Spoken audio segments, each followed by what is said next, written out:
Hi guys, welcome to JD's Kitchen and thank you guys for stopping by. Today I'm going to share with you guys this yummy delicious banga soup recipe. I am from the Bakri tribe, the southwest region of Cameroon, and this is one of our traditional meals. We eat it with kwakoko. So we have kwakoko and banga soup, and then we have kwakoko bible, but today I'm going to focus on the soup, on the banga soup. Okay, so I'm going to show you guys all the ingredients you're going to need, and then I'll take you guys through the process. This soup was so delicious. You want to try it out, follow the steps like I'm going to share in this video, and you're going to come back to thank me.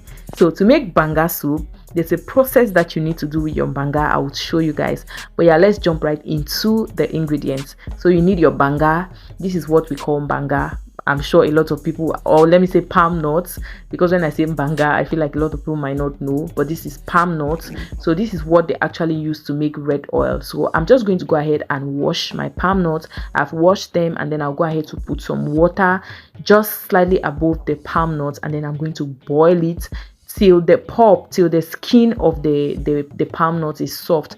So the nut inside will not be soft, but the skin will be soft in such a way that you can go ahead and pound it.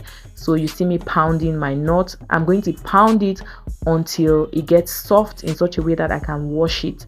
I'll show you guys that. So you pound and pound until it gets like this. This is how you want your nuts to be looking.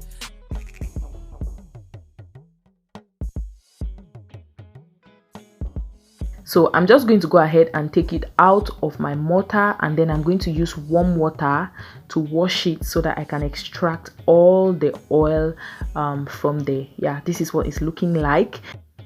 So let's look at all the ingredients. You're going to need fish or pork meat. I grew up eating banga soup with fish and pork meat, but you could use any. So I'm using 3 different types of fishes. You need crayfish. It's a must. It's a must. Now this particular spice, I don't know exactly what they call it, but the real thing that the Bakri people used to use is called manjueli, but it's very scarce in the market, so I went with this. It's a spice they use in bongo as well. It has a nice flavor. You need pepper, you need blended ginger, no garlic please. You need blended onion as well. This onion and that leaf I just showed you guys is the secret. Okay, you need some salt and seasoning cubes. Now let's go into the process. You see the ingredients are not many, so let's jump into the process of making our let's wash the banga so that we can get the oil out of the chaff. Okay, so you go ahead and use water that is comfortable enough for you to put your hands inside, so that you can, in Bakri we say, you nuka the banga. You guys, this is my traditional meal, so permit me say some things in my language. Okay, you cut the banga.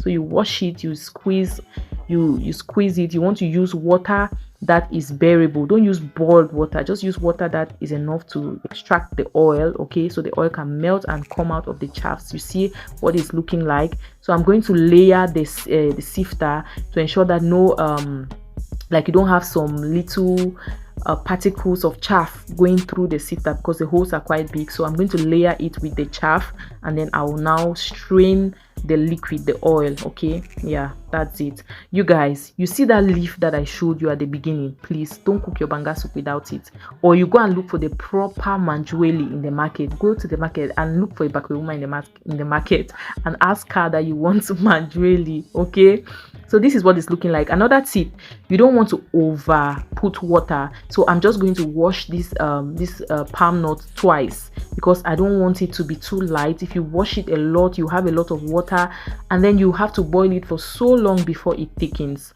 So you don't want to make that mistake. So after doing this, no matter the amount of oil that's still left in the chaff, I am not going to wash it anymore, because my soup is okay that way. I don't want to go through a long process, boiling and waiting for it to actually get dry and boil down. Okay, take note of that. Please take note of that. Another thing to take note of, you see that blended onion that I showed you guys? It is very important, and you want to add it at the end. If I could get there, but I just thought to point it out first. If you are thinking of cooking banga soup without onions, don't think about it. Okay, so I'm just taking this spoon to try to ensure that there's no chaff has gone into the oil, okay, into the soup. Now our charcoal pot is ready. See, when you put your banga on the fire, don't abandon your pot. That's a mistake I made. I came to start attending to my leaf. I went ahead and washed it. Then I tied it together so that it will not scatter in my soup, so that when it's ready I can just take it out.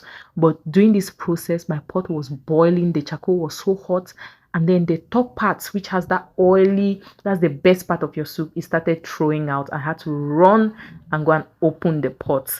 Now that's my crayfish, I blended it, so I had to run and open the pot, and I was just like, oh no. But thank God I was there on time. A lot of it did not throw out. So if you put your banga soup on the fire and you allow it for too long, you're going to be sorry. The banga soup you have will be oilless, it will not be nice, the oil will foam out and through. So I just came back, put in my ginger blend, my fish, my salt, my seasoning cubes. Okay, I put all of that. Then I'm going to bring down my special leaf. I think they call him bongo leaf, I'm not too sure, but it has one unique flavor. You know how when you make pancake and then you put nutmeg, that is what this leaf does to your banga soup. It's amazing. So I just put in my pepper as well. It boiled. I think I cooked this for close to 20 minutes. Okay, it boiled really well, and then I came in with my crayfish and my onions. I added my crayfish and my onions at the same time. When I was putting the onions, my camera died on me, so I couldn't show you guys that. But yeah, our banga soup is ready. 20 minutes high heat, it boiled. If your fish is very hard, you want to boil it before putting it in the banga soup. But if not, you put it at the start of your cooking, and that's it. We have our delicious banga soup. It's amazing. It tasted amazing. I regretted why I did not make kwakoko, because eating this banga soup with kwakoko would have been so good. But yeah, that's your banga soup recipe. Please try it out. Tell me how it turns out for you and leave a comment down below. Thank you for watching, and I'll see you guys on the next one. Bye.